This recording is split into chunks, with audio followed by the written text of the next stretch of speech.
Эта история произошла с мужчиной по имени Олег. Он жил в деревне, в домике на окраине, окруженном красивым и спокойным ландшафтом. Вместе с ним жила его верная собака, девочка по имени Милка. Однажды много лет назад Олег безумно полюбил эту собаку, и с того дня они стали неразлучными друзьями. Олег был простым человеком, скромным и добрым. Он не имел семьи и детей, но с Милкой чувствовал себя полностью счастливым. Они вместе пережили множество приключений, наслаждались простотой и красотой жизни в деревне. Летом Олег занимался рыбалкой и охотой, а также отправлялся в лес в поисках грибов. Он находил самые вкусные и редкие грибы, а Милка с нетерпением ждала, когда ее хозяин вернется и поделится своими находками. Особенно Олег любил летнюю пору. Гуляя по окрестностям, он любовался красивой природой, слушал пение птиц и наслаждался свежим воздухом. Вечерами он с Милкой садился на берег реки и рыбачил, наслаждаясь спокойствием и тишиной. Милка всегда была рядом, охраняя своего хозяина и радуя его своей преданностью и лаской.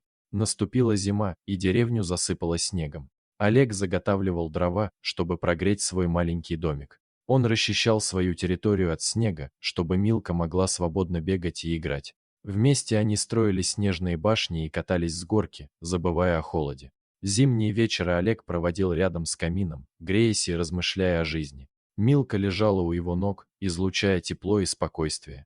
Ранней весной его собака ощенилась и принесла Олегу 6 щенков. Мужчина был очень рад этому пополнению. После того, как щенки подросли, Олег начал отдавать их в добрые руки, он старался найти для каждого щенка любящих и преданных хозяев. Однажды он заметил, что Милка постоянно куда-то убегала, а возвращалась только вечером. Это странное поведение собаки Олег наблюдал в течение нескольких дней. Питомица то и дело убегала со двора, а возвращалась поздним вечером. В какой-то момент показалось, что она отдает часть своих сил. Все реже подходила к миске, и аппетит у нее просыпался только под утро, когда наступало время кормить щенков. Олега беспокоило ее состояние, тем более, что она недавно ощенилась, и еще не успели всех щенков разобрать. В доме оставался еще один, но он уже обходился без материнского молока. А вот собака еще не все выкормила, и видно, что с кем-то делилась своим молоком. Хозяин решил понаблюдать, кому же все-таки его питомица помогает. Ему стало интересно, и он ближе к полудню, когда собака отправилась со двора, отправился за ней вслед. Чтобы она ничего не заметила, Олег прятался за деревьями. Было заметно, как питомица нервничала и постоянно оглядывалась. Уже заходя в густой лес, собака еще раз оглянулась, поводила носом по ветру и решительно зашла вглубь зарослей. Олег, будучи опытным охотником, аккуратно раздвигал ветки, чтобы они не трещали, и незаметно шел за своей преданной собакой. Когда они миновали небольшой овраг, питомица на какое-то время скрылась из вида.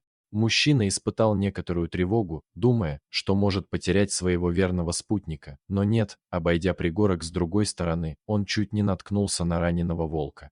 Хищник лежал возле своего логова, и по его изможденной фигуре было видно, что он обессилен и нуждается в помощи. Очевидно, что волк стал жертвой беспощадных охотников, однако было неясно, где находится сама волчица. Олег мог только догадываться. Единственное, что приходило ему в голову, это то, что хищницу подстрелили, волчат сразу не нашли, а сам волк, придя на помощь своей семье, попал в засаду и получил серьезное ранение. Теперь Олег, глубоко задумавшись, полностью осознал, куда все это время исчезала его верная собака. Однако, вопрос о том, как она смогла найти волка и его маленьких щенков в глухом лесу, оставалась загадкой для него. Мужчина предположил, что у собак и хищников должно быть невероятно развитое обоняние, позволяющее им чувствовать опасность или зов на помощь на расстоянии нескольких километров. И, похоже, именно благодаря такому чуткому обонянию его питомица смогла найти раненого волка и его малышей. Зрелище, которое предстало перед глазами Олега, было просто жутким. Мучения, которые испытывал хищник, вызывали у него глубокое сострадание. Однако, Олег понимал, что судьба волка уже была предрешена, и оставалось только не мешать собаке продолжать свои ежедневные походы в лес, чтобы подкармливать и ухаживать за маленькими волчатами. Кто знает, возможно, эти щенки смогут выжить и в будущем отплатить своему благодетелю добром. Ведь известно, что дикие животные долго помнят хорошие поступки и всегда готовы отблагодарить за них. И так случилось, что по прошествии нескольких месяцев собака Олега стала все реже бегать к своим подкидышам, ведь они сами начали навещать ее. Видимо, они приняли ее за свою настоящую мать. Ничего не поделаешь, так устроена природа, кто воспитал, тот и родитель. И, без сомнения, эти волчата еще долго будут помнить заботу и ласку, которую оказала им эта простая дворовая собака. Животные прекрасно помнят добро, оно оставляет след в их памяти, и со временем, возможно, даже через годы, они обязательно отблагодарят свою благодетельницу искренностью. Вот такая удивительная история. А что вы думаете по поводу данной истории?